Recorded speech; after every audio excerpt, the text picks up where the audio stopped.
since I'm here, I was going to actually introduce and present my lifelong sister friend, Sister Nkechi. Okay, so and I'm going to start this introduction in a strange place. I'm going to talk about Christians, right?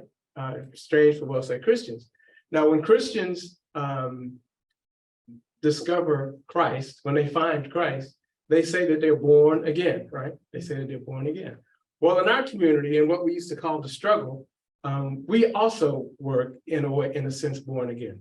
In 1975, when I discovered that I was an African, you know, after years of not knowing, when I discovered I was an African and what that meant, I became born again. Right? I changed my name. I changed my diet. I changed my worldview. I changed the way I looked at everything. I changed everything, right? And became a baby in the struggle for the liberation of African people, okay? So while I was that baby, I also started adding new family members, right? Started adding new family. One of the people that I discovered, that I found in those early days, was this young, energetic college student who had an overwhelming love of African people and had this total commitment to do any and everything that she could to free African people, right? And her name was Sister Nkechi, right? And she hasn't changed, except she's no longer a college student, right? Now she teaches college students, right? And she teaches scholars, and she teaches other people. She teaches us, she teaches everybody what she knows, what we need to know, what we need to hear about ourselves and about our reparations. Okay? So as I said, we joined the struggle at about the same time. I was a little earlier than her, so she became my little sister in the struggle. But what happened is my mother only had two boys, me and my brother. And so I never had a biological sister. And so Sister Nkechi became more than a sister in the struggle. She became the closest thing to a biological sister that I have ever had. Right. All right. So she has been my in the struggle lifelong friend, partner, and sister. Okay. The struggle took me away from DC, our native home, took me away from DC and moved me into California. And so from afar, I supported and followed not everything, but most of what the sister did. I tried to support everything and followed her, right? And her accomplishments are much too numerous to mention here, but I am going to mention a few. You know, but she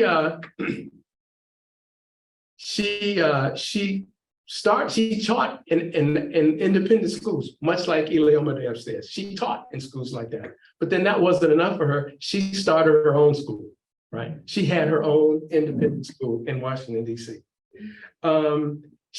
As I said, she was a college student when I met her. She went on to become an attorney because she thought that being an attorney was the best way that she could help free African people. So she became an attorney. And as an attorney, she started working with political prisoners, right?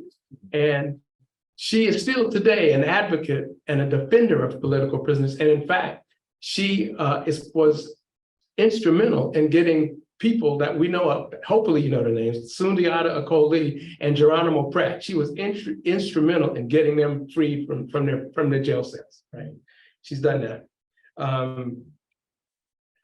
When she was a leader in the Republic of New Africa, an organization that I was a part of, where we started out together. She was a leader in the Republic of New Africa. And with the two presidents, the two people that were presidents of the Republic of the RNA, Imari Obadeli and Chokwe Lumumba, the three of them with Sister Nkechi co-wrote a book on reparations. It was called Reparations, Yes, I think? Mm-hmm. Reparations, Yes, right. She wrote a book on reparations. Speaking of reparations, she's in town today now because she is going to be a presenter at the NCOBRA conference this all weekend. The NCOBRA is having a conference all weekend. NCOBRA is the National Coalition of Blacks for Reparations in America, right? NCOBRA. Not only is she a participant in that organization, she was a founding member of it. She helped start it. Okay. See what else do we have here? She's an author. She has several children's books that we have in the back. And in addition to Reparations, yes. She also has, she calls it a memoir. It's actually an autobiography. It's a memoir. It's called Black Power, Black Lawyer, right? It's available in the back if you want it. This is a Marcus Books copy. So you can go to Marcus Books and get, if we don't sell it tonight, it'll be at Marcus Books. She also, in this memoir, her brother, me, is in the book. So I'll sign copies for you if you want. And also she has her new book, Reparations on Fire. This is my copy. You can't have it, but we do have copies in the back if you want it. Okay. And your books are also available. If people online want to get it, they can get it. Totally available online. Okay. And we'll hear from her in a minute. Okay. And so she also in her spare time, or not actually her spare time, but she also finds the time to be a mother. She's a mother, the mother of my goddaughter. And since we're being recorded here, Sister Beatrice is videoing this event. So I want to take a minute out to say to my goddaughter, Sister Mariam, Amma, I have two overwhelming emotions about you, and I don't know which is more prevalent. I love you and I'm proud of you. So stay strong, my sister. Okay. And last but not least, not last, but also in addition to everything else she does, the sister has found the time to come here tonight to present to us. Right? And she's not. And I offered to give her money. She said no. She's doing it out of her love for the people, right? And so when I think of reparations in this country, and when I think of sisters involved in the reparations struggle, I think of two people, Queen Mother Moore and Sister Nkechi Taifa. So with no further ado, I would like to bring my lifelong sister, my struggle lifelong sister to the microphone. Please welcome Sister Nkechi. Mama Nkechi. Yay, Mama Nkechi. Tyehimba, you left DC because of a fireman, then a fire chief here in California. So thank you very much for those words, Brother Tyehimba. You know, I couldn't come to California and not come to Wose. Let me tell you, Wose is what sustained me. Yes. It is what kept me centered. Yes. During that pandemic of COVID-19, from the very beginning of COVID up to its heights, it was Wose every Sunday on Zoom. I'm on the East Coast. Wose is on the West Coast, but it's like bringing it all together. So thank you, Wose, for that. That's it. Two of my friends are here in the house, Mama Ngozi, who's from LA, who came up here to Oakland, and Mama Ayula, who's right here in this area as well. Thank you so very much. And all of just my Wose folk, I'm putting names to faces now and all like that, seeing you in person. Thank you. And for those who are on Zoom, I can't go over there and see the participants, so write your name in the chat, because I am going to look at the chat after. So if you're there on Zoom, and if you know me personally, let me know who you are right there.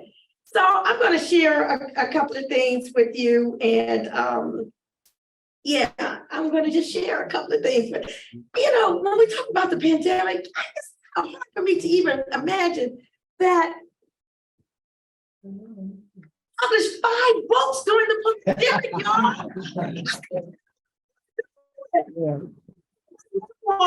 Which I've been trying to get out for the past 30 years. Yes. Came out during the pandemic, Black Power, Black Lawyer. Then I found out that my children's books that I have written back in the late 70s and early 80s when I was teaching at Watoto Nation House Positive Action Center were found on the banned book list of the Central York School District. And I said, dang, books are not even anymore. How they turn up on a banned book list? So I said, look, y'all, I said, well, I'm going to take the opportunity to put them back out in print. So for those who want to study legacy, Young Black Heroes, Forever Will Be Some from back in the day. It is republished and it's out here again for a new generation. Yeah. So y'all think you're gonna ban my books? So, that gave me another platform. Three Tales of Wisdom is actually the three tales that were at the back of Shining Legacy. Ayana, I don't even remember. These things were written so long ago, but I republished them. Oh yeah, Ayana, the Beautiful Flower. It's about how Anansi's magic helped Ayana get to the Harvest Festival despite her two sisters who, whatever, take on Cinderella story. Okay, then I had Jabari's Incredible Journey, a Marcus Garvey story. So these are the three tales that were in the back of Shining Legacy. And Shining Legacy, they talk about banning books from schools. They talk about erasing our history. But what Shining Legacy thought to do, this was back in the day, late 70s, early 80s, is to highlight some of those heroes and heroines of our past, those that you did not necessarily hear, at least back in those days, during Black History Month and all like that. I've seen Q and the Amistad. That was long before the movie The Amistad came out. The saga of Toussaint Louverture. You didn't hear nothing about Toussaint Louverture. Dessalines and Christophe back then in those days. I have The Legend of Denmark Beezy. Harriet was strong, she never went wrong. Sojourner's Truth, the mighty Marcus Garvey, celebrating Paul Robeson. Her name was Fannie Lou Hamer, the Ballad of Rosa Parks. John Coltrane played all that jazz, the saga of Malcolm X. So all of that is here in Shining Legacy, and it's in verse, okay? Y'all think y'all saw Hamilton? Hey, this is the Black Hamilton. This is the Hannibal, or whatever you may call it. And just stay tuned on that. In the future, you might be hearing some stuff about that. But then also my book called The Adventures of Kojo and Alma. I mean, I grew up, I don't know if any of y'all can relate. There weren't any Black books back then in those days. There was Dick and Jane. Y'all remember Bright Dick and Jane and Spot the Dog? See Spot Mine? Yeah, those were basic readers that help children learn vocabulary and things like that, but they were Eurocentric. There wasn't nobody that looked like me. I looked in the books. So what I did was I wrote a book called The Adventures of Kojo and Alma and their cat, Sheba the cat, the black cat who brought good luck. And their stories there's 7 stories in here. One is called Sheba the cat. One is Danger in the Park After Dark. One is The Man with the Red, Black, and Green Cap. One is Smoking Flames, Fun in the Sun, Kings and Queens of the Nile, and Save the Land. And each of my children's books have questions and work projects in the back, notes for the parent and teacher, and all like that. Did I tell that? Yeah, And then, Reparations on Fire. How and why it's spreading across America, my brothers and sisters, y'all know, particularly here in California, it is definitely spreading across this country. And when my children's books were banned by the Central New York School District, the reparations book that Brother Tyehimba talked about, Reparations, yes, that I wrote back in 1987, co-authored with Brother Dr. President Imari Abubakari Obadeli and brother who later became Mayor Chokwe Lumumba. Well, that book was also on the banned book list of the Central York School District, and it had also been out of print for days. And I'm just scrolling through it because I decided to print the text of that 1987 book as an appendix to my new book, Reparations on Fire. And that total title, if y'all know anything about Brother Mario Badella, you know this title came from him, but it was called Reparations, yes, the legal and political reasons why new Africans, Black people in the United States should be paid now for the enslavement of our ancestors and for war against us after slavery. That was the title of the book, Reparations. Yes, and that is in the back. And it was from a Black nationalist, independentista framework. Why? Because the issue of reparations came from the radical, it came from the Black Power movement. It came from what people call the fringes of society. It wasn't the mainstream like you hear today. Okay, and we need to be proud of that. And we need to loudly talk about that and sing those praises. So I'm just going to share a few words and we're going to open it up for Q&A. I want to first acknowledge my reparationist ancestors from Cali House. Yes. Queen Mother Ali Moore. Yes. Imari Bubakari Obadele. I was just looking for my, oh, That's okay, what this I'm is saying. good. Yeah. Because it is those shoulders Yes. that I stand on. I sat at their feet. Yes. And I learned from them. I sat at Brother Tyehimba's feet. And I learned from him. And then he abandoned us in DC to come to Oakland and become a fireman and left all his dashikis behind. But as he said, we always stayed in touch, my big brother. Thank you for everything. But I want to make sure that we understand that reparations is not history. It's not a thing of the past. It's about historical justice. And until justice is done, reparations will always be relevant, will always be a righteous struggle. The issue of reparations for Black folk in this country was once in the not too distant past, but once it was unthinkable by mainstream America as viable public policy. Much of the information about the enslavement era and all of its culpable parties has been buried for a very, very long time. Just as the bombing of Black Wall Street in Tulsa, Oklahoma, the massacre in Bozewood, Florida, and countless others yet to be uncovered were. And they're trying to erase the little bit that we do know. They're trying to erase that from the annals of history. But our history must not be buried. It must not be swept under the rug.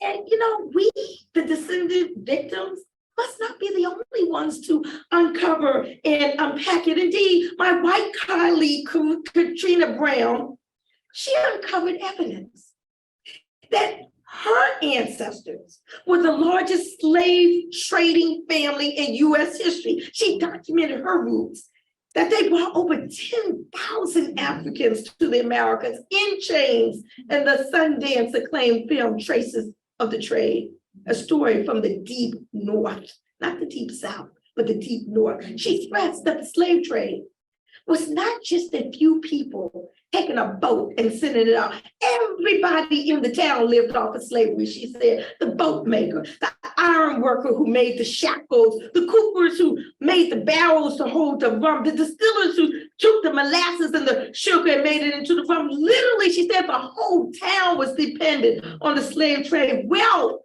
and privilege in the United States, she says, has been amassed in large measure as a direct or indirect consequence of the institution of enslavement. And people say that they don't owe.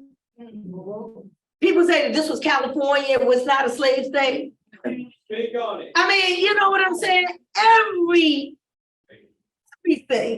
that this country is or was, or even we are living in the present and in the future that is grounded on the enslavement period. The concept of reparations for Black people in America is not novel. The demand for such compensation is not new. It did not drop from the sky with our great dear brother Ta-Nehisi Coates and his article in the Atlantic magazine, or with Randall Robinson a decade earlier. No, it didn't. It didn't start with Nicole Hannah-Jones and the 1619 project. The demand for reparations has been continuous. There's been no substantial period of time where the call for redress was neglected. During the late 19th century, we had the National Ex-Slave Mutual Relief, Bounty, and Pension Association, led by Reverend Isaiah Dickinson and Mother Callie House, had 600,000 dues-paying members seeking to obtain compensation for enslavement from federal agencies. During the 1920s, we had Marcus Garvey and Universal Negro Improvement Association galvanizing hundreds of thousands of Black people demanding repatriation, one of the key elements of reparatory justice.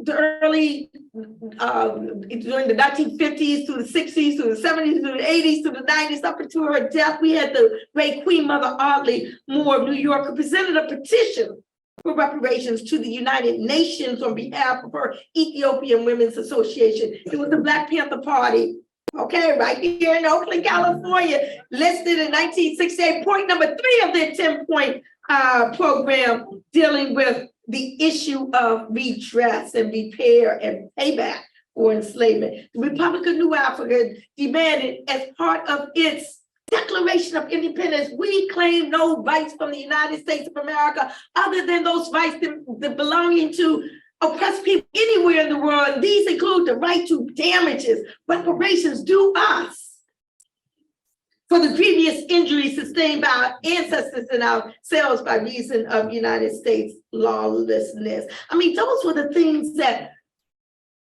grounded me and inspired me in the struggle because they just made sense. Yeah. I talk about it in my TED Talk, which you have a transcript of it right there. I talk about it. That point number 3 of the Black Panther Party platform, it just made sense. At that young age, as a teenager, it just made sense. We had James Foreman in 1969 calling on white churches and synagogues to pay up. 1972, National Black Political Convention in Gary, Indiana, which adopted the Republic of New Africa.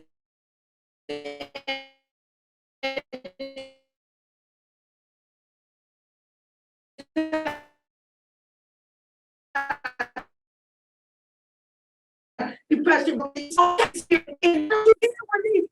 were happening and being done, you know, these are the seeds, these are the roots to what we see today. California did not drop from the sky. Okay, in 1987, in Oakland, National Coalition of Black Reparations in America was founded. I was part of that founding convention as part of the Republic of New Africa, as part of the National Conference of Black Lawyers. And during that first year, what we did was we took John Conyers in 1989 bill, and which later became known as HR 40. And there was disagreements in the movement. I'm not going to stand up and say everybody was singing Kumbaya and kissing and hugging. There were arguments, there were fights, there were disagreements. People were saying, why we need a commission to study the issue? Hasn't the issue been studied enough? But what John Conyers said, and many of us ultimately agreed, let's go the route that the Japanese Americans went. They had a commission to study the issue of their incarceration, unjust incarceration during World War II. And when that passed, then they had a commission to actually formulate the reparations that they that was given, which was $20,000 to each Japanese American detention camp survivor, a trust fund to be used to educate Americans about their sufferings during World War II, a formal apology from the United States government, and a pardon for all those who resisted detention camp and internment. And we said, well, if they could do it for the Japanese Americans, and all this was happening at the same time. 1987, NCOBRA was formed. 1988, the Civil Liberties Act of 1988 was passed, which Reagan signed, which granted reparations to Japanese Americans. 1989, what became known as HR 40, patterned off of the Japanese American bill. But the beauty of it is that at that time, 30-something years ago, HR 40 wasn't asking for any bed sentence. So when Ta-Nehisi Coates interviews me for his article, I was saying, well, HR 40, and this was back in 2014, it's only a commission to study the issue. It doesn't give when it's sent to anybody. And despite the fact it was only a commission, it still was coming under attack. Well, what did we do with that? We went around to churches and sororities and fraternities and Black professional organizations and civil rights organizations. We went to states and cities and municipalities, and we said, endorse HR 40. It's only a bill to create a commission to study the issue. And as a result, we had jurisdictions across this country passing resolutions in support of HR 40. Most of it happened in 1989, 1990, all the way up through the turn of the century. Evanston, Illinois did not drop from the sky. Evanston, which several years ago used tax revenue from the illegal cannabis industry to fund reparation initiatives in their jurisdiction. It didn't just drop from the sky. In 2001, aldermen Brother John, gosh, I forgot, Baptiste, I forgot to say something on those stuff, introduced the bill into the Evanston City Council to endorse John Carney's HR 40 study bill. So when Robin Ruth Simmons comes along decades later, she's built upon what's already there. When California establishes its task force, okay, that's patterned off at HR 40, already there are jurisdictions up and down, including Oakland, California, up and down in California, have been already passed resolutions in support of HR 40. So it's a continuous struggle. Okay, I just testified before the DC City Council for a bill to actually create a task force in the District of Columbia for reparations. Well, in 1990, I testified before the DC Council as well, because they passed at that time a bill to support HR 40. So what I'm saying is things build upon other things. They don't just drop from the sky. Okay, Queen Mother Moore didn't just come out of the vacuum. She came from the Garvey movement, which was talking about Black pride and power and upliftment and all of those things. And Kelly House was sentenced, like Marcus Garvey's, Kelly House was sentenced to a year and a day in prison for calling for reparations back in the late 1800s. Why? Because they said, you must be committing a fraud on your people, because no way could you believe that the United States government would ever pay for enslavement. That's why they put her in prison. And we don't even know her name today. All right, so I just went totally off script and all like that. Yeah. Yeah, so I would just say, so all this would say was that the quest for reparations in the US since the turn of the century is not new. Although there are those who feel that the thrust only came about as a result of social media, but indeed it's quite clear that the demand for reparatory justice in the US has been long and continuous.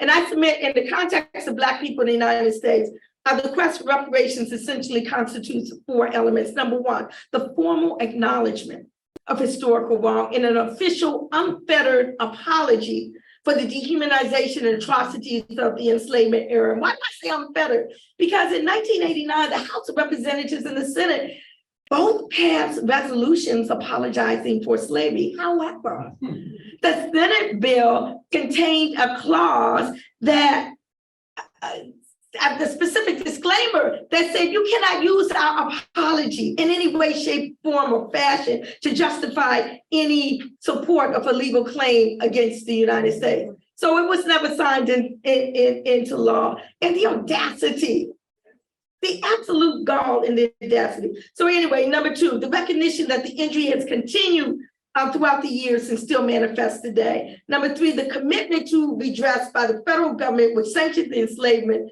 and subsequent segregation, and by corporate entities and private institutions. I always say the harms were multifaceted, the culpable parties were multifaceted, thus the remedies must be multifaceted as well. And then the actual compensation in whatever form or forms are agreed upon. In whatever form or forms are agreed upon. Again, the harms were multifaceted. The remedies must be multifaceted as well. So I just want to conclude with just a little bit of another part of history. Then we're going to open up for Q&A, I think, by the time. So before all this onslaught in the states, we have the state of California, we have the state of New York that just passed a reparations bill calling for a task force is waiting to be signed by the government. Massachusetts is not far behind. New Jersey, we're talking about states now. New Jersey is seeking to do the same, but there are municipalities all across this country. But before that, people would say, well, why the federal government? Why the federal government? So I want to answer that by saying that we are the descendants of Africans kidnapped and transported to the United States with the explicit complicity of the United States government and every single arm of the United States law-making and law enforcement machinery, US federal law, state law, high court decisions, lower court decisions, the dehumanization, the atrocities, the terrorism of our enslavement in the United States, they were not isolated occurrences, but they were a matter of war. We need to look at it like that. They were a matter of war.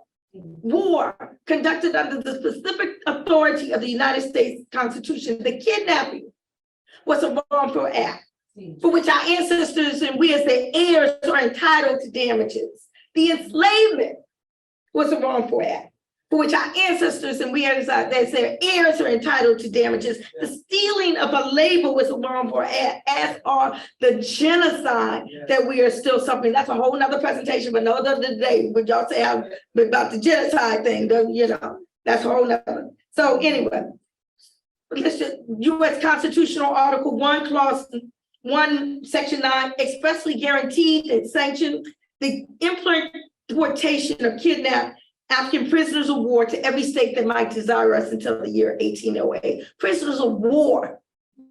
That's what our status was. Yeah. We did not come over here as slaves. We came over here as prisoners of war. Say that. That article also upheld the further dehumanization of African by relegating our status to that of what? 3/5 of a white man. And most egregious, it was war conducted against the African on this soil under the authority of yet another constitutional provision known as the Fugitive Slave Provision, which mandated that no enslaved person, even if he or she had reached a free state, none of us was safe. And it was a duty. It was a legal obligation. It was a constitutional responsibility of every single white man, woman, or child to track down the escaped African and deliver him or her up to the United States government. No payment was ever made for any of this. In fact, you had the Dred Scott case that ruled that a Black person in America had what? No rights. Had no rights, which a white person was bound to respect. And so that is why it is so very important that right here in the now, right now today, we have people all over the country talking about our rights now. Our rights to reparatory justice, not just in this country, but people all across the world as well. This is a new day. And we are rightfully bringing up issues that have been buried for a long, long time. Let's all be part of the struggle. Let's all be part of this effort to get what is rightfully ours. Reparations now, reparations forever.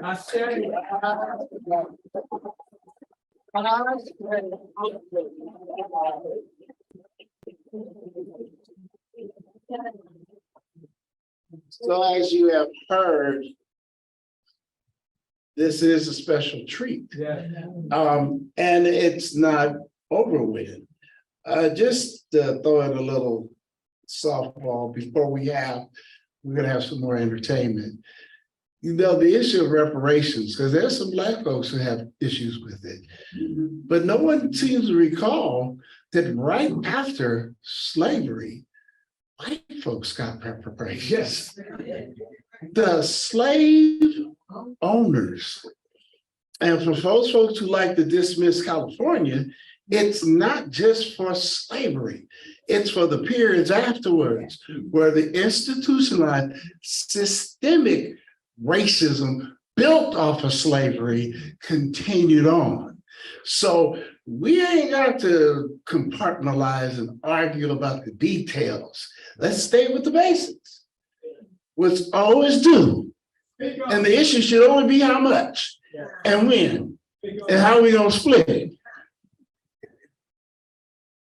Next, we will have our musical presentation by Baba Ty.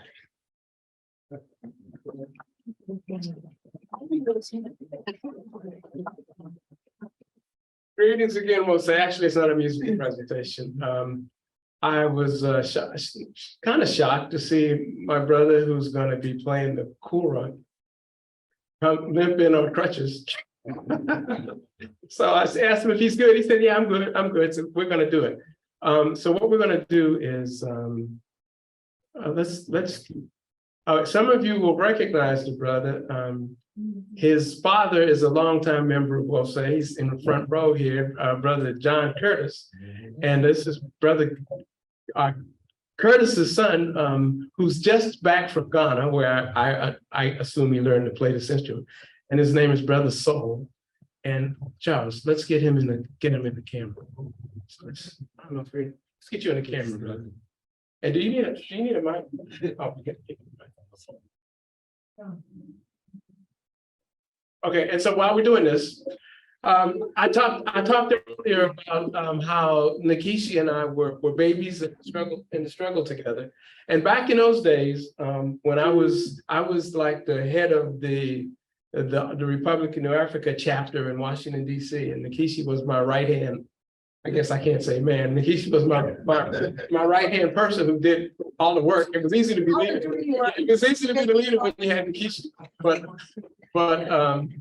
But back in those days, Nkechi used to do this point. That was one of my favorite poems ever. I don't even know if she remembers it. I won't ask her to do it now. But it was called Rebirth.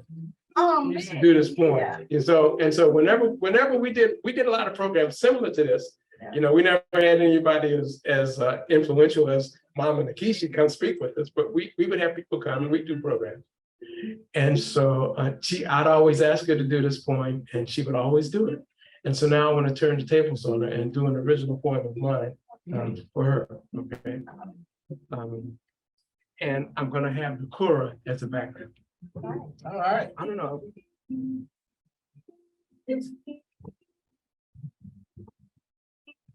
And this poem is what I think is God's greatest creation. Black woman, Black woman,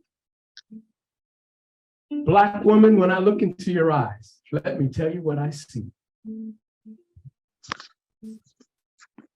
I look into the eyes that were the first to see the sun, eyes that were the first to ever see her children run, because they're eyes of the mother who was the first giver of life. They're eyes of the woman who was the first to be a wife. Eyes of the queen who was the first upon this land. I look into your eyes and I am proud to be Black man.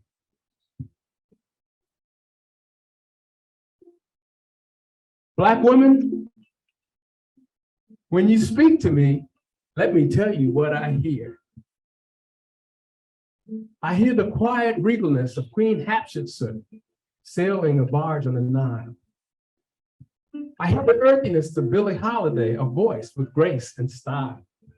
I hear the power of Queen Nzinga and Golden's in form. I hear the confidence of Harriet Tubman leading slaves through freedom's door. I hear the pride of Nina Simone singing, young, gifted, and Black. I hear the defiance of Rosa Parks, who refused to move to the back. Yes, Black woman, when your voice is bitter or filled with rage, I understand. All I hear is your love, and I am proud to be. I'm proud to be. No, keep going. I'll let you know. Black man. Excuse me, not kidding shit. sounded good. I'm unprepared.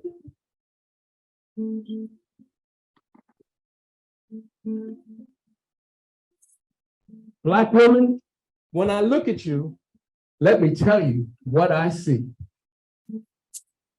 Blackness. Blackness like a warm, beautiful African night. The blackness of the original people who tried to do things right. Builders of pyramids and founders of civilization, mathematics, science, medicine, and who were the first to build a nation. Blackness, like the eons of Black women who have endured drought, famine,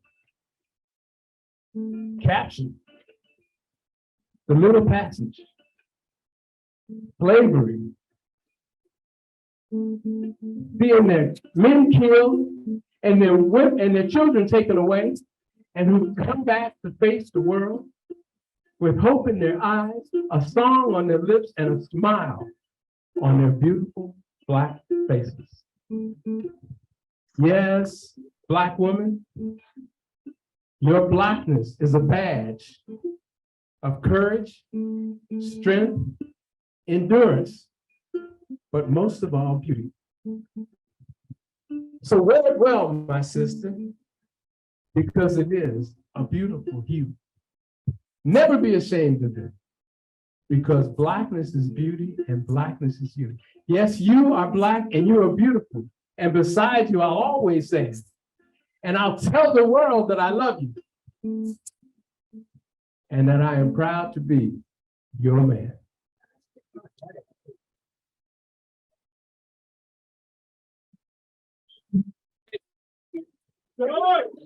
Thank you.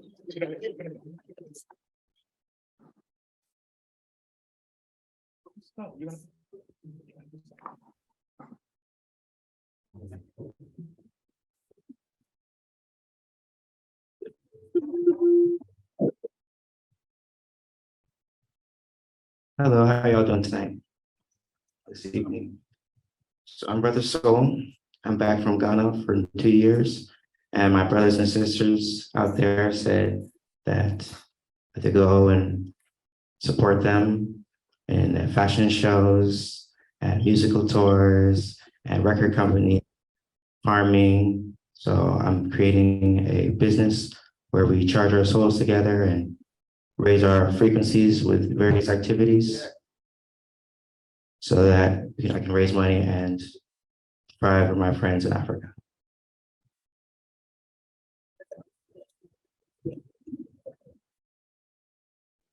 So just real quick, sorry.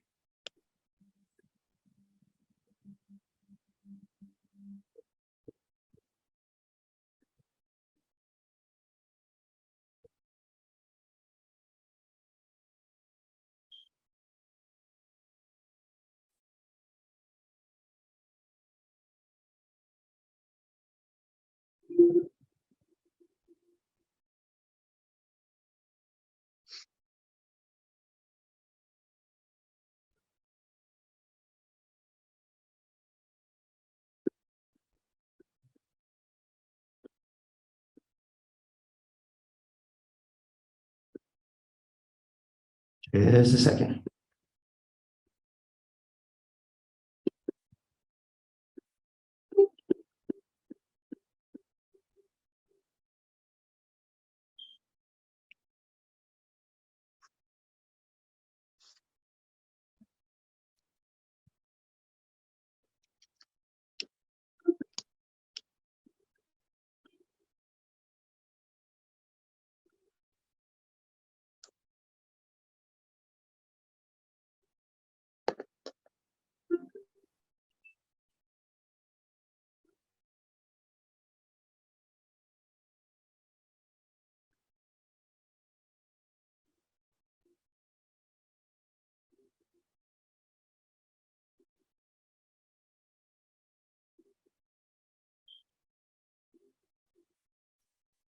Nobody got money, it's 105.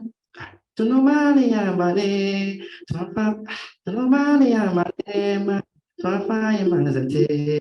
To find my bima, to find my city, my no money, money, no money, money, my no money, money, no money, money.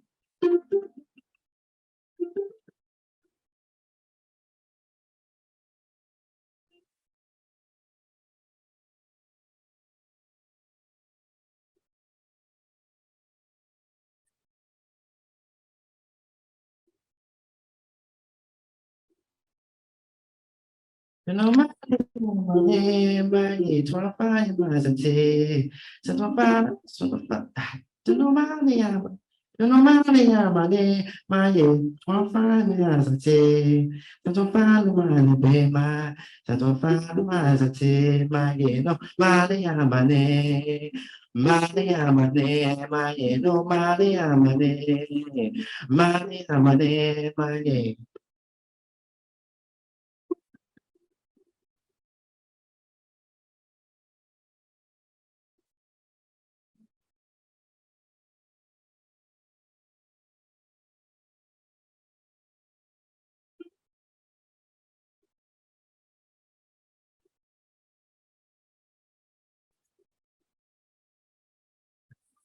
Yamane Maye Tofai Mazate, the Topale Manabema, Tofai Mazate, Maye no Mali Amane, no Mali Amane, Maye no Mali Amane, Mali Amane, Maye no Mali Amane. Thank you.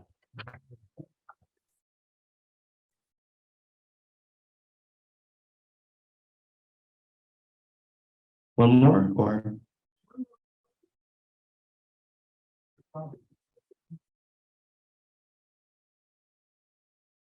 I'm gonna need a little help with this one.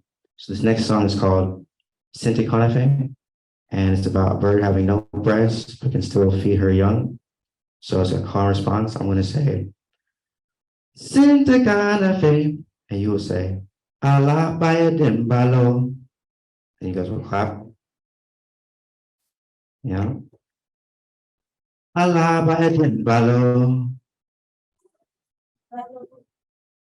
Hold on 1 second.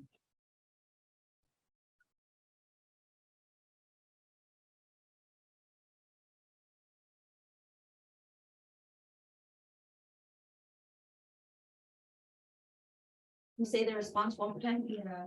Allah Baya Dimbalo. Allah Baya Dimbalo. Allah Baya Dimbalo. Allah Baya Dimbalo. Dimbalo. Sente Conefe, Allah Baya Dimbalo.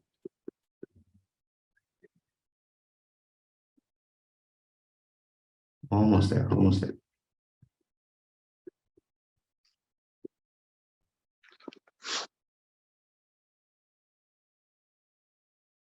Allah Baya Dimbalo. Allah Baya Dimbalo. Allah Baya Dimbalo.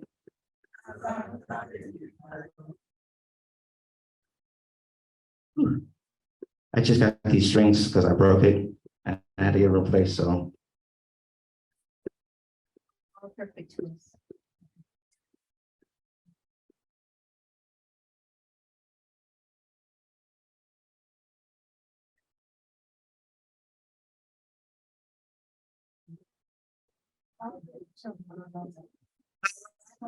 Dimbalo.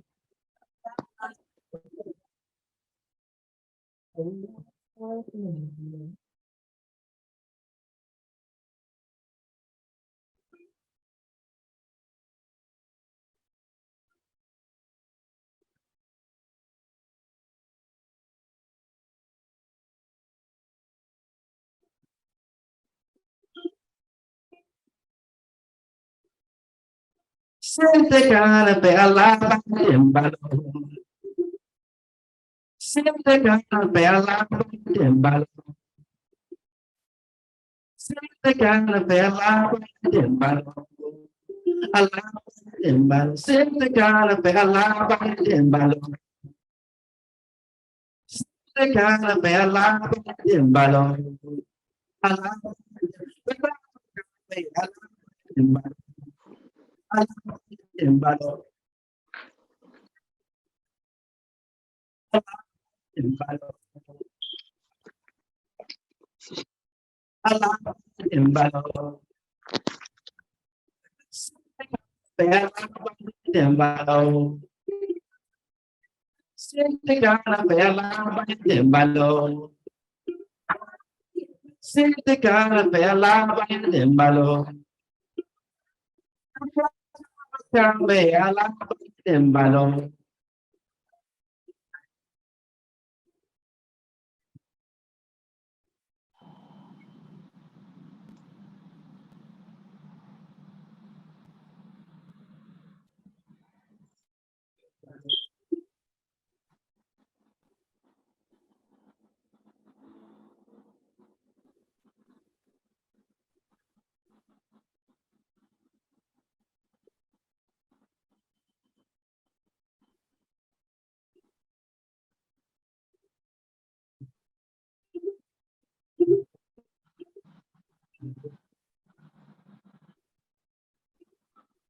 Sente Conefe, Allah Baya Dimbalo. Sente Conefe, Allah Baya Dimbalo. Sente Conefe, Allah Baya Dimbalo. Sente Conefe. Thank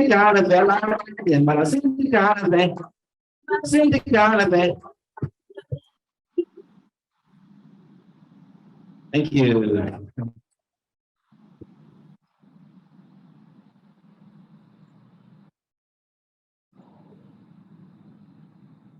Let's give him another one.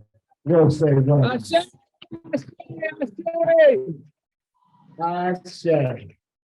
So there are probably some burning questions, some information, because as we know, one of the reasons why books get banned is because they tell the truth.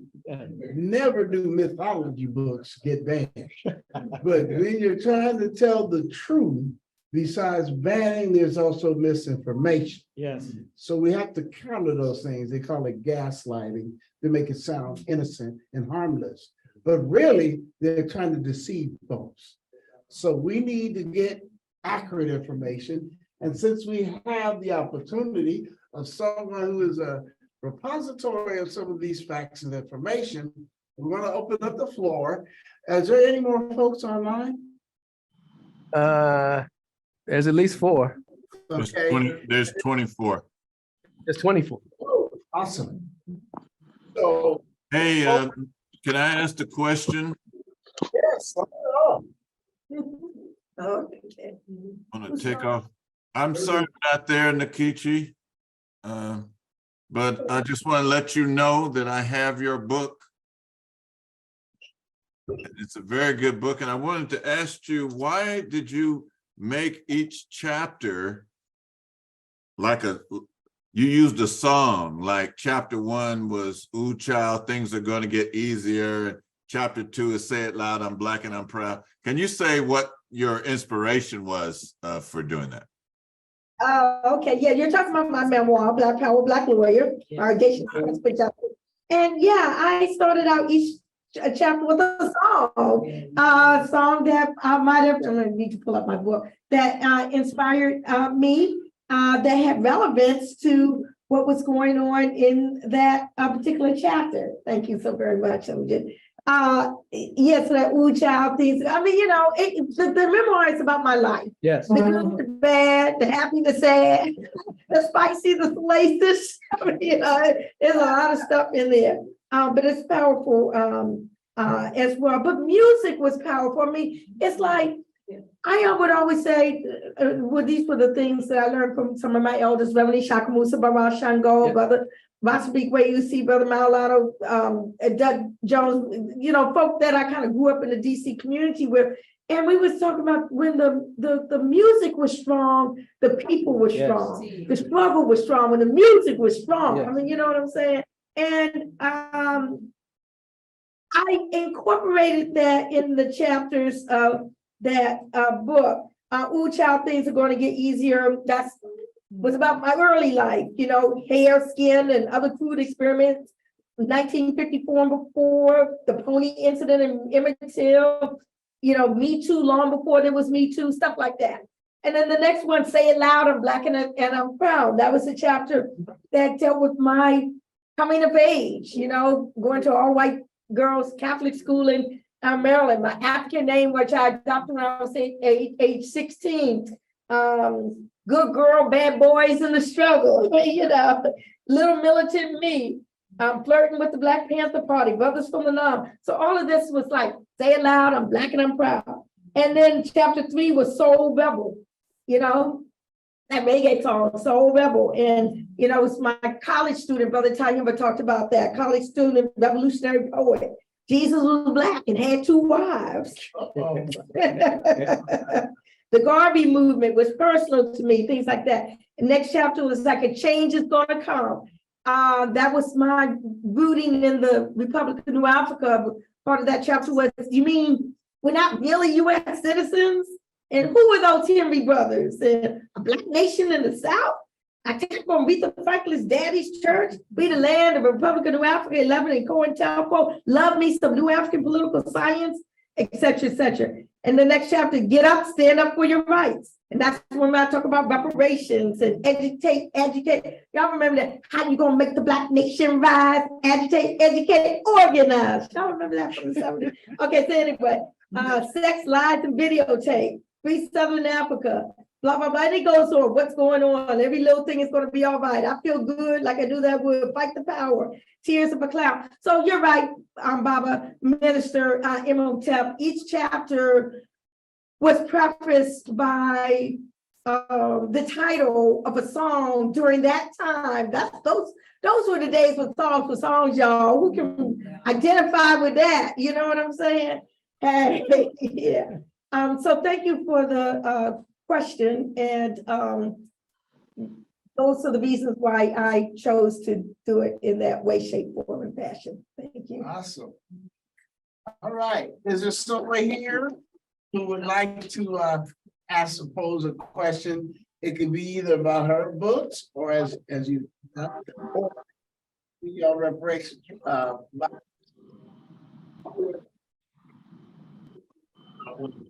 So get down to it. What is DC looking at in terms of compensation?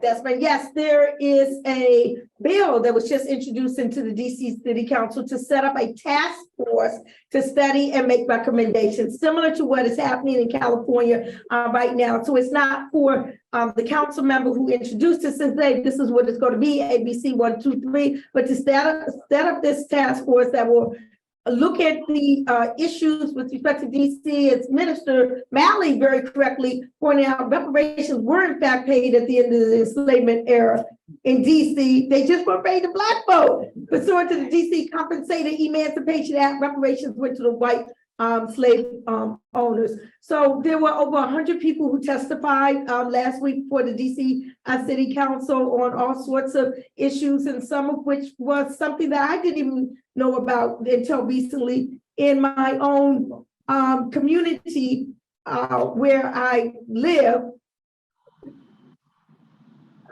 Sorry, so incredulous now. It's called West of the Park, which is a predominantly white neighborhood. I'll just go in and say that used to be all Black land. Black landowners had all of that area.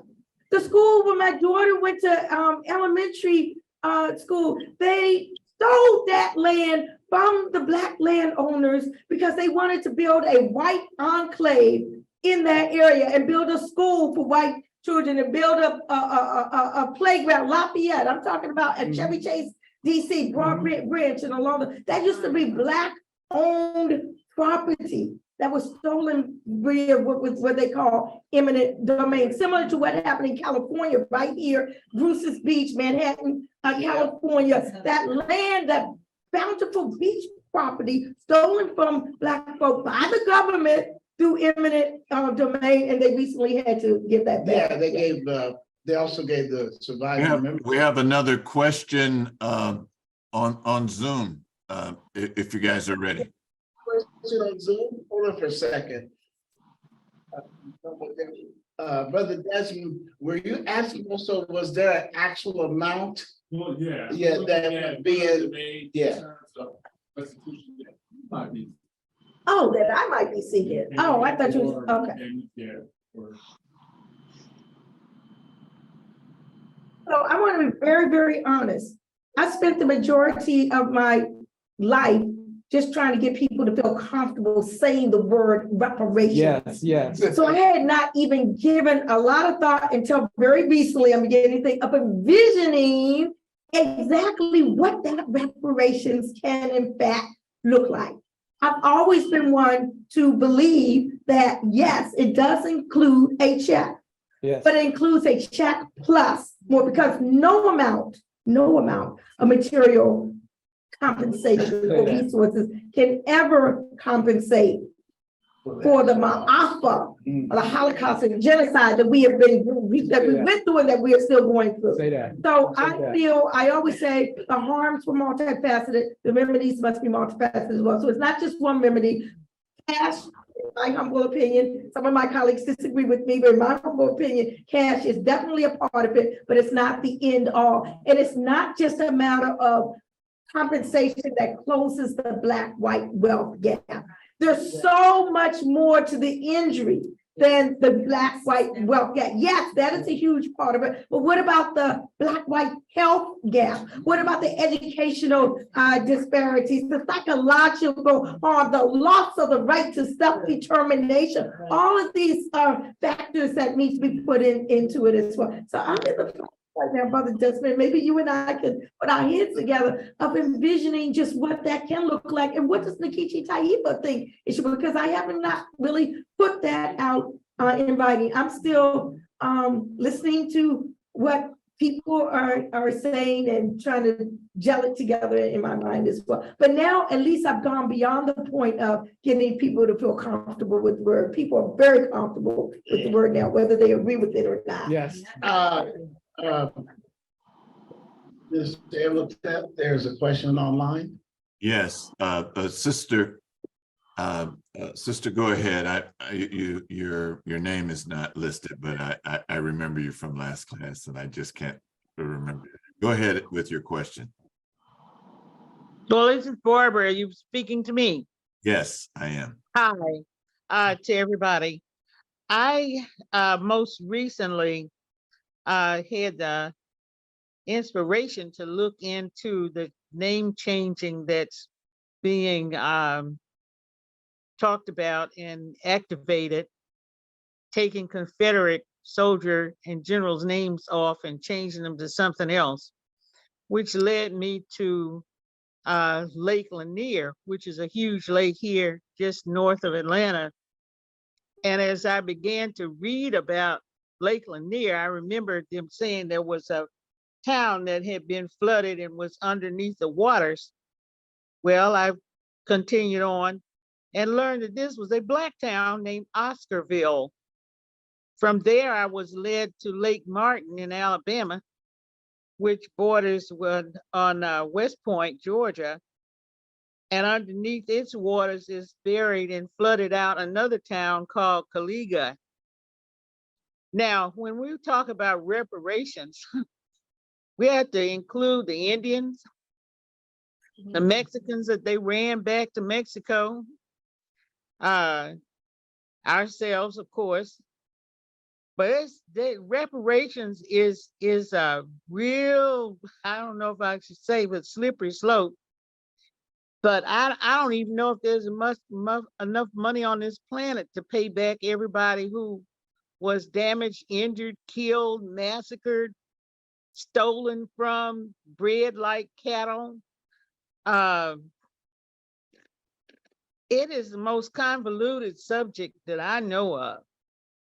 So when we talk about reparations, it's a far-reaching subject, inclusive of many, many races and peoples. Yeah. Yes, thank you so very much for your comment. I think the important thing to remember and recognize is that reparations is not an alien concept. It's being paid all over the world. It's being paid. Most folks don't even realize that the European. I know that it's being paid. It's being paid to Jewish people. It's being paid to Japanese people. I do know that. Yeah. So I'm just saying that all the way up till the year 2015, the descendants of English folk, the white folks were still being paid. Their descendants were still being paid. In Haiti, up to 1947, Haiti was forced to pay reparations to France for the recognition of their own freedom. So, I mean, I'm just saying, so it only seems like when it comes to us, it seems like an insurmountable endeavor, but we need to not look at it in that fact. But the other thing I want to say is reparations is a negotiated settlement. It's not something that is going to totally compensate. As I said, no amount of resources can ever compensate for what they did to us. I mean, I'm just saying, so it's a negotiated settlement that the victim, that the injured party determines should be, not something that the colonizer says, okay, well, we're gonna give you a scholarship. It's something that the injured party, agrees on. So thank you very much. I appreciate that. But I think that the more we learn about history and current history and what's going on now all over the world, we will see that our quest for reparations is not something that is something new or distinct or something that no one has ever done or heard of. All right. All right, Sister- we have another question on Zoom, just to let you. Hold on. Sister Red. Sister Pam. Oh, hi. Reparations is a big issue and it's global. In England, the Oxford University, the Catholic Church, the Anglican Church, descendants of enslaved African Caribbean people, they have a commission all around every single Caribbean. They have reparations and they're asking France, Holland, Spain, Britain especially, and they have knowledge, but they're saying, we're sorry, but we don't have money. Oxford University has promised Jamaica money. They promised Barbados money. The Anglican Church, the Catholic Church, and many descendants of enslaved the colonists, the colonialists, they're paying up money. And in my particular country, Barbados, our prime minister, she went to the White House and she went to the European Union and the European everything, and they have promised to pay. And they are, but it's of course a long process, and they're asking for money, not for individual people, but for the countries to be given money for industry, education, schools, roads, housing, all kinds of things. And they have promised to pay, but of course it's a process. They've even, in the Barbados, they've sued ancestors of slave owners that exist now. In my country, they've taken buildings from the colonialists, their ancestors that are that they're asking, and they're going to get it. In 2000, they had a whole commission in England. They went to South Africa, they went to Barbados, and they threw out all the white people out of the conference, and because it got really Heated. yes, heated in it. But they are paying. My prime minister is going everywhere she can to get money to rebuild our country. Well, the whole Caribbean is doing that. Haiti, everybody. It's So they have to pay. very informative. Let me, I know, I see him, but what I want to also kind of request, we want to ask some questions for information. A lot of folks have information they want to provide, but that would keep us here for the next couple of days. What I would want to encourage is folks to ask a specific question that will allow either Nkechi or if somebody else might have a little bit more information to respond to, okay? Because there's tons, just like what this sister just shared, that folks have in terms of information. But this session is more to encourage some people that aren't informed to have some questions that can get them informed.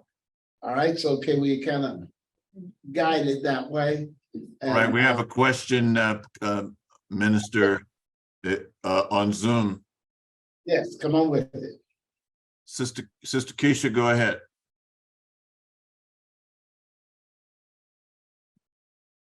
You're muted. You're muted. Sorry, I stopped the There- wrong thing. there- Okay. Thank you for the information. I do have two questions. And one is kind of to piggyback on the last comment. What is NCOBRA's position on reparations outside of government organizations, as colleges, universities, churches, all of the organizations that were part and parcel of our bondage. What is NCOBRA's position on that? And the second one is, how does NCOBRA mesh with the international reparations movement? Okay, thank you. Just for the record, I am a founding member of NCOBRA, a lifetime member of NCOBRA. I'm part of the DC chapter, but I'm not on the NCOBRA board, but I do know the answer to your question. I just am not an official spokesperson for NCOBRA. Yes, but NCOBRA 100% believes that reparations are due from any and all culpable parties. And NCOBRA has always been part of the global reparations movement, as well as the reparations movement in this country as well, and has been a leader in both of those arenas.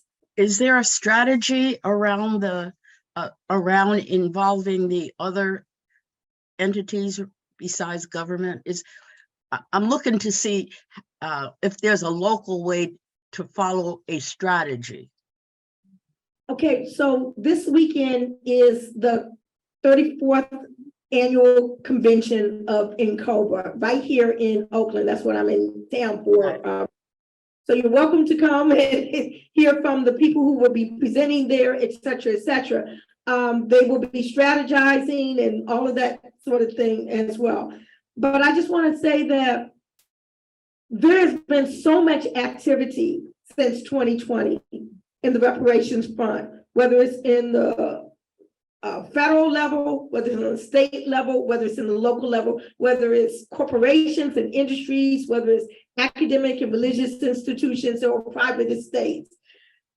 The issue is just popping up all over. So it's not just necessarily what NCOBRA thinks, what NCOBRA's position is, because there's so many entities out here who all should really be working together towards one goal. Most of the groups that I know of are in support of this multifaceted type of approach. There's some groups who feel that it should only be the province of the federal government.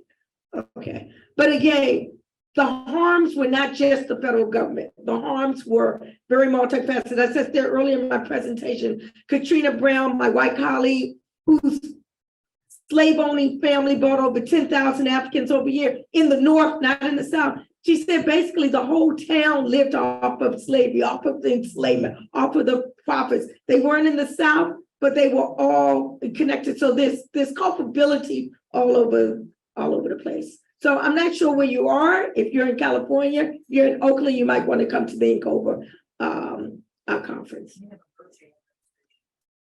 And I understand virtual registration as well. Thank you. I think the website is ncobraonline.org. ncobraonline.org. Upon information, I believe. Thank you, Sister Brent. Thank you. Whoa, excuse me. I'm just asking a question. No, I was going to wait for you to get the mic.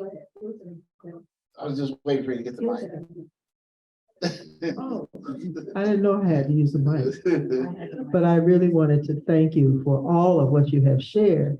And I have a question for you. Please tell us a little bit about RMMM.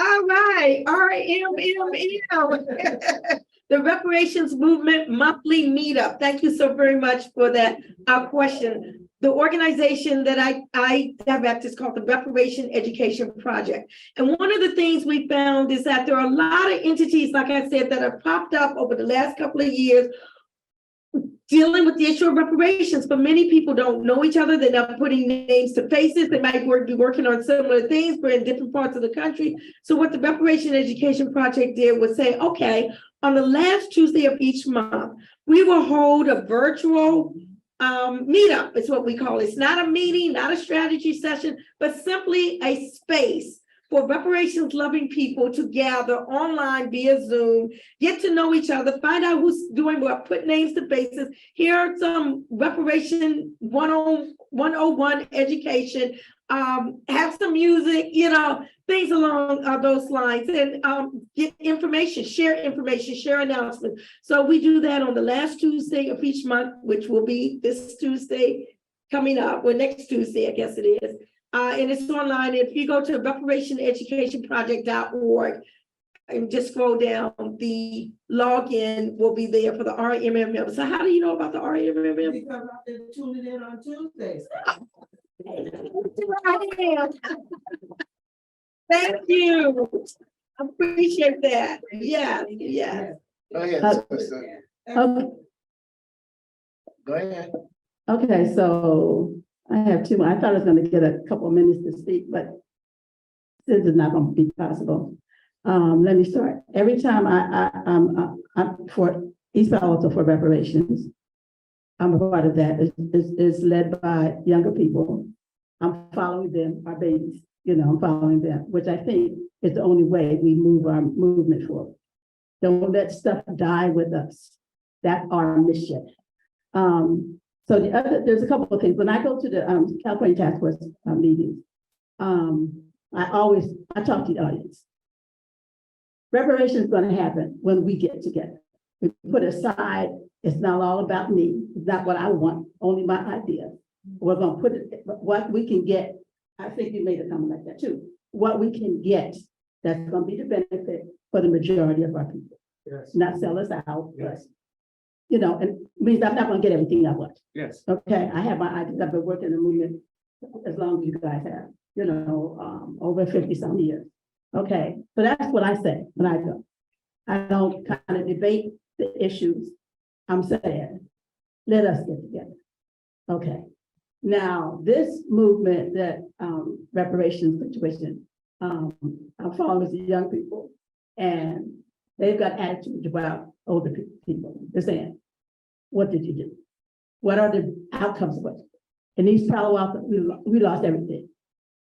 We had school from preschool to college. We almost changed the name, but only by a few votes to Nairobi, California. I remember that. Okay. Health center. We had all of these things. The problem is, and this is something I'm sending to you all too. To answer the question, if we were to do it over again, what would we do? What we correct? And people don't want to do that. They're getting ready to do a Nairobi reunion, whatever, this weekend. And it's usually about, oh yeah, we had this and we did this. And remember so. Oh yeah, remember he mouthed this, and I thought the stories, I'm gonna read this book. But we have to do more than that. We have to analyze, how did we lose this? Why don't we have buildings in each city that we own and control? We always have to go to other things and do our farms and stuff like that. So, and it's not, to me, it's not a criticism. When I go out, I want to know specifically, there's young people that's following the path. So the thing with reparations is unity, old-fashioned, functional unity that we always talked about. I don't know, I guess all leaders have egos. I'm learning things, right? Male or female. We need to figure out how to get this together. So the question, I guess the question is going to be is, how do you feel we can get unity to get what you worked for so many years for? Now, I was a member of NCOBRA, just a member. I wasn't working for reparations until just recently. Okay. So I'm very pleased with history and the work that people have done. I'm very pleased with Black people. I love my people. You know what I mean? So we need the question, please. Okay, the question is, what is your view on bringing the disparate views on reparations so that we're not fighting each other? It's ridiculous. Stop it. Not fighting each other, and that we can move things along. California study for 2 years. So There's a 500-page report. question, Look at it for We- California we need to get- reparations task force. sister, Um, sister, that's what we're trying not to do.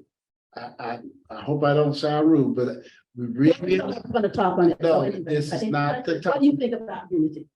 How can we unify specifically? What do I need to do? What does she need to do? And the people in Cobra need to do regarding other reparations? What do you think? Okay, thank you for your question. I'm learning a lot. Well, but actually, that was what the solution, what I was gonna say. I think we all need to respect each other. We can agree to disagree. No movement is monolithic, okay? There are differences, but it's how we handle those differences that I think are key. Do we handle them respectfully or do we handle them disrespectfully? There's a lot of disrespect in the movement. What does that mean, disrespect? Well, if you've been following the California Reparations Task Force, just look in the chat will show you what I mean by disrespect. Yeah. I mean, I'm just gonna just say that, yeah. There's been a lot of disrespect. There's been a lot of maligning of people as opposed to the politics. There's been a lot of personal attacks. That's what I think needs to stop. We need to deal with the issues and not with the people, okay? And I think that we need to learn from the past. All of those who were around in the 70s, y'all remember the COINTELPRO and the FBI and what was going on with that. And at that time, we knew that something was happening. We didn't have the evidence. We didn't have the proof. We have it now. And we need to just make sure that we don't fall prey to those tactics that divided us. Okay, because what the government would see is that we were at each other's throats, and then what they did was they sought to aggrandize them even more, make them even larger and even bigger. We didn't even know what was happening. Okay, but it undermined the movement. And I think that we need to take a lesson from that past and deal with us ourselves as human beings. What was the brother was saying? The divine, the rap they were saying, the divine human beings that we are, as opposed to personal attacks on each other. We need to just deal with the politics and the issues and not attacks on people. That's how I think that we can unify. And we're not just talking about one organization. All of us need to do that. So that's just what I think. okay. But this is a sister who had her hand up from the very beginning. Yes, I just want to hear her. question. okay, and then the Jayla's gonna be the final She'll question. close us out. All Yeah. right. Thank you for your question. I really, really appreciate that. And maybe we should sit down. We can be a part of seeking to bring that together. All right. I thought you were talking to me, but I want to sit down with you too. So first of all, I just want to thank you. So can you write down how do I get in touch with your MMM group? Yes, so our MMM, the Reparation Movement Monthly Meetup. If you go to reparationeducationproject.org, and it should be on the little pamphlet that I handed out, that website, go to that website. Yeah, that website that's on there somewhere, yeah. Okay. Go there and it will have the login. The Zoom login is every last Tuesday of each month from 7 to 8 p.m. Eastern time. So it's 4 o'clock to 5 o'clock Pacific time. And yes, please be, in fact, the only guideline we have for that, and I'm speaking to my sister in the front now, the only guideline we have for that is respect. As long as we respect each other, anyone can join and be part of our MMM. And we have people from all different ideologies related to reparations who do in fact join, as long as folks adhere to that principle of respect. And we hope that you do. Is it okay to just say my name and who I am? Please. Okay, so I'm Yasmina. I'm the founder of the African Roots Social Club, and we're focused as part of the United Nations Permanent Forum on People of African Descent. I was there in Geneva, Switzerland. I was in New York. And we're part of the specific part of the United Nations Permanent Forum that deals with the cultural contributions of people of African descent I'm a part of also First Repair with Robin Ruth Simmons, talk to her, regularly about the multi-pronged approach. So that's one thing I want to say, the multi-pronged approach that everybody needs to figure out how to get what we can get, however we can get it, and don't give up on the check, don't get confused, because Chase Bank, churches, other major organizations are getting money for reparations and spending it on themselves. So don't get confused, get that check first, and then get creative about whatever else. But people will try to have the reparations go back to themselves. We give you a tax break where it goes back to the state. Give you something for your tuition, it goes back to the state where you don't actually get the check. So don't get confused. They're not confused. And thank you. I will join your group. Thank you. Let's definitely connect. Thank you very much. All right, final question from young sister Jayla. So Leah, I'm sorry. Come on up so they can see you on the screen. There you go. Hi. My question is more simple, a simple guide. Did you know you wanted to do this type of thing when you were younger? Like, did you have That's very timely. Yeah. To do this thing when I was younger. All right. Thank you so very much. You know, I was a young person that was always very curious. And I was always asking a lot of questions. And my parents were educators, so I always read a lot of books.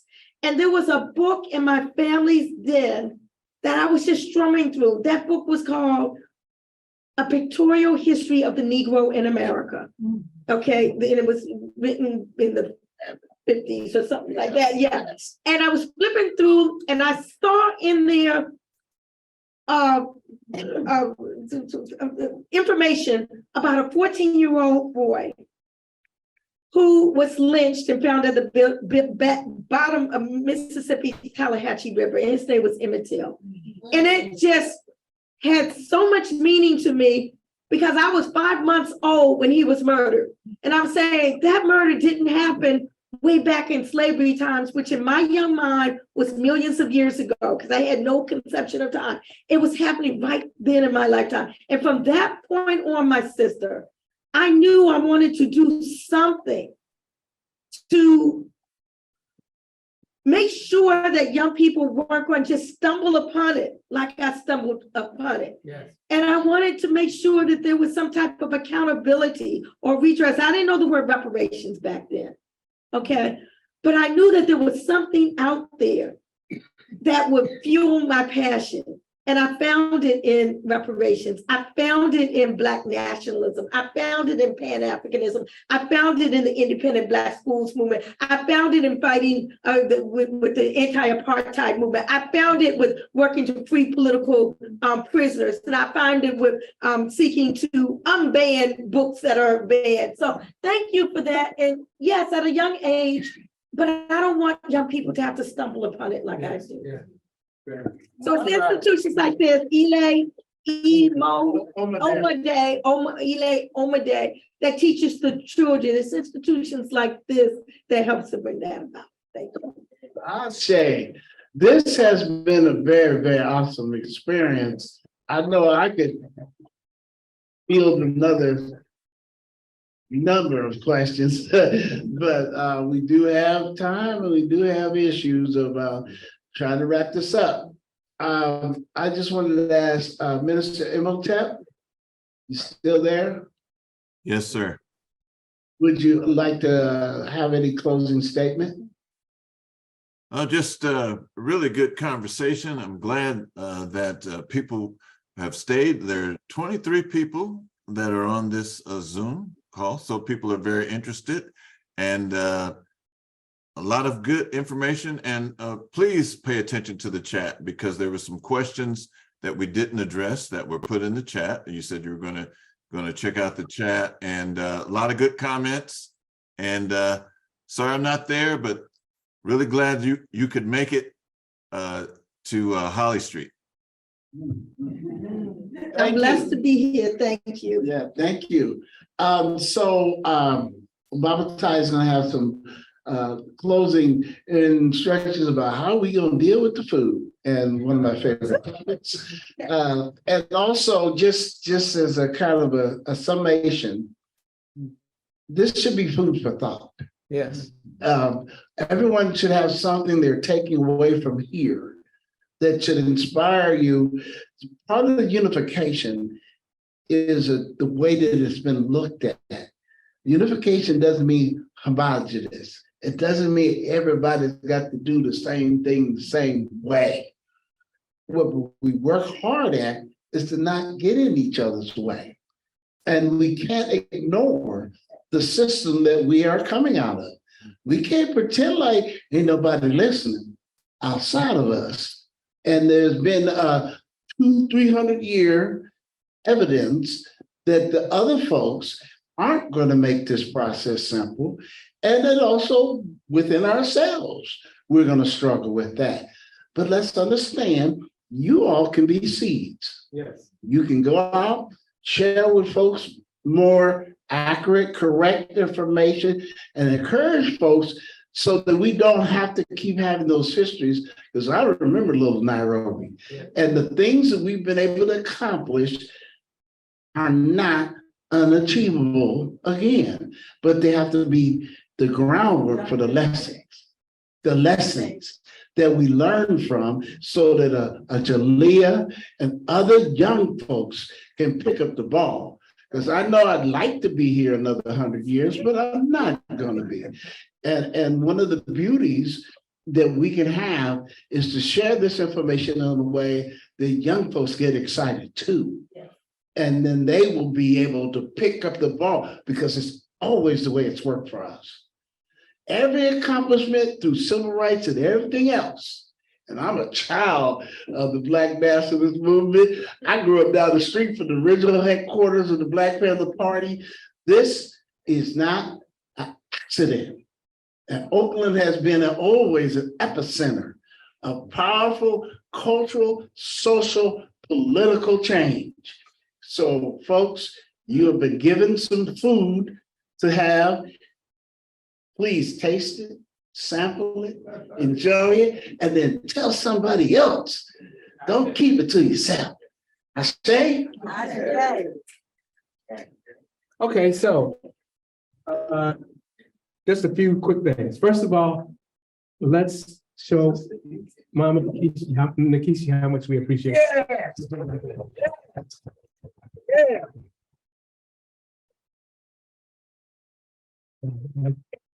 And by the same token, let's show Mally how much we appreciate the fact that